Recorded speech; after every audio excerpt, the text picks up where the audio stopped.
Good morning friends. जैसा कि हम लोग पिछले प्रैक्टिकल में डीसी मशीन के terminal find out, winding check, insulation check ये सब किए, ठीक है। तो आज हम लोग ये करेंगे 3 फेज इंडक्शन मोटर का टर्मिनल फाइंड आउट और A1, A2, B1, B2, C1, C2 ये सब पता करेंगे। तो इसमें देख रहे हैं कि ये 6 टर्मिनल है, ठीक है। इसके बाद ये जो है 6 टर्मिनल में हम लोग एक एक करके इसका टर्मिनल पहले सीरीज टेस्ट लैंप से चेक कर लेंगे कौन सी इसका वाइंडिंग है, ठीक है। तो यहाँ देख रहे हैं 6 टर्मिनल में ये जल रहा है, एक वाइंडिंग हो गया, इसको अलग कर लो। फिर इसके बाद और ये चेक कर लेंगे, इसमें नहीं जला रहा है, ये भी नहीं जल रहा है, ये होगा। तो ये ब्लू वाला एक टर्मिनल अलग हो गया, ठीक है, एक वाइंडिंग। और फिर ये रेड वाला जो बचेगा, ब्लैक वाला, अच्छा ब्लैक वाला जो बचेगा ये, तो इसका भी चेक कर लेंगे। और ये जल रहा है लेकिन बाकी किसी से ये नहीं जलेगा, बाकी हम लोग जो अलग किए हैं किसी से नहीं जलेगा। तो कहने का मतलब ये जो वाइंडिंग होगा, ये एक वाइंडिंग हो गया ब्लैक वाला, रेड ब्लू वाला एक वाइंडिंग हो गया, और पीला और रेड वाला ये क्या हो गया, एक वाइंडिंग हो गया।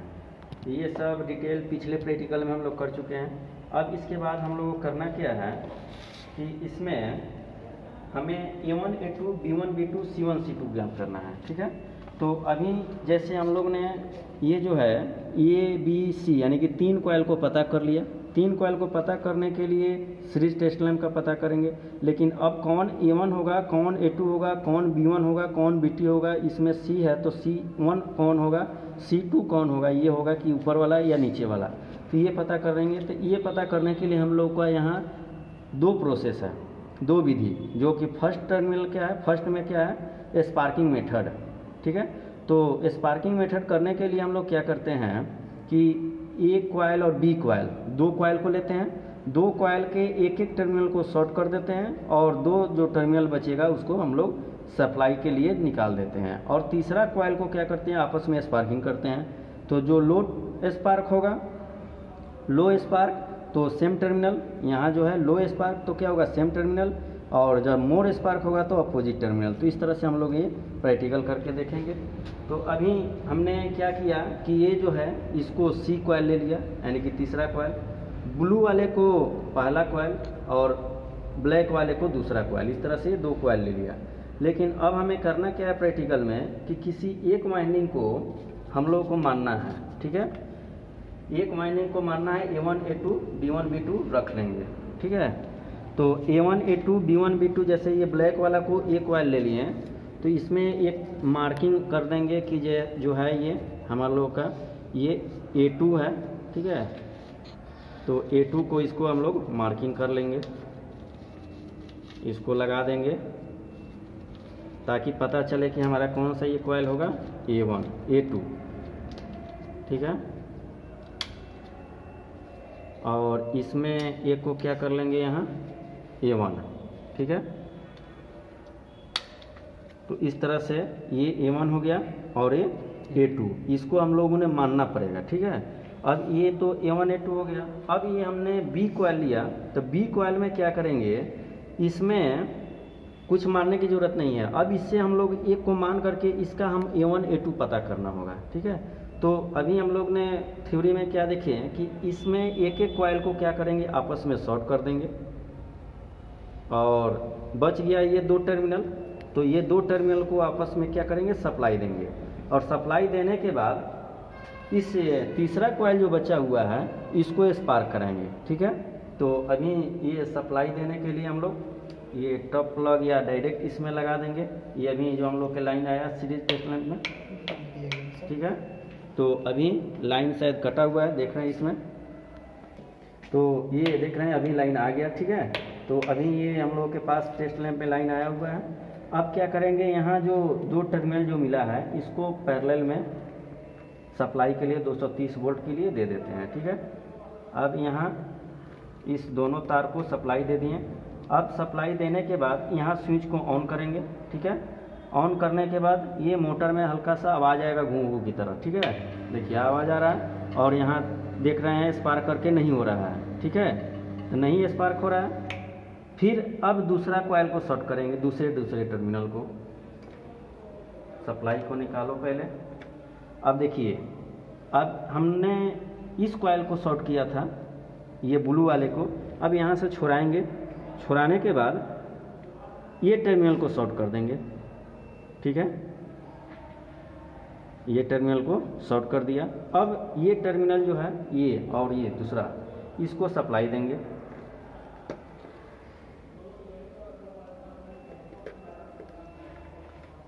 सप्लाई देने के बाद यहाँ स्विच को ऑन करेंगे, फिर वही प्रोसेस अपनाएंगे जैसे कि स्पार्क करने के लिए, ठीक है। तो ऑन किए स्विच और देखेंगे यहाँ स्पार्क अब होने लगा, स्पार्क हो रहा है, दिखाई दे रहा है स्पार्क दिखाई दे रहा है, यानी कि पहले स्थिति में कम स्पार्क यानी नहीं हो रहा था, इसमें ज़्यादा स्पार्क हो रहा है, ठीक है। तो इस तरह से जब स्पार्क हो रहा है तो हमने जो शॉर्ट किया है इस वाइंडिंग को, तो जब स्पार्किंग जब होगा तो यही दो वाइंडिंग को शॉर्ट किया, तो स्पार्किंग जब होगा तो अपोजिट टर्मिनल होगा। तो अपोजिट टर्मिनल कहने का मतलब कि ये 2 जो है ये क्या होगा, A2 है तो ये बन जाएगा B1। तो यानी कि यहाँ B1 लगा करके इसको टैग लगा देंगे ताकि पता चलेगा कि हमारा कौन सा कॉइल है, B1 है, ठीक है। ये हो गया B1। अब इसी तरह से हम लोग ने तीसरे कॉइल को शॉर्ट करेंगे, ठीक है। तीसरे कॉइल को पता कर लेंगे, यहाँ क्या कर लेंगे इसको, तो ये अभी B वाला जो कॉइल है B1 हो गया, तो इसका दूसरा जो टर्मिनल हो जाएगा B2 हो जाएगा, इसको भी B2 का लगा देंगे यहाँ, ठीक है। ये इस तार को टैग लगा देंगे ताकि पहचान में आना चाहिए कि कौन हमारा 1 है कौन 2 है। तो इस तरह से A1 को तो ही माने हैं, A2 को माने हैं, तो इस तरह से हमें B1 और B2 पता चल गया।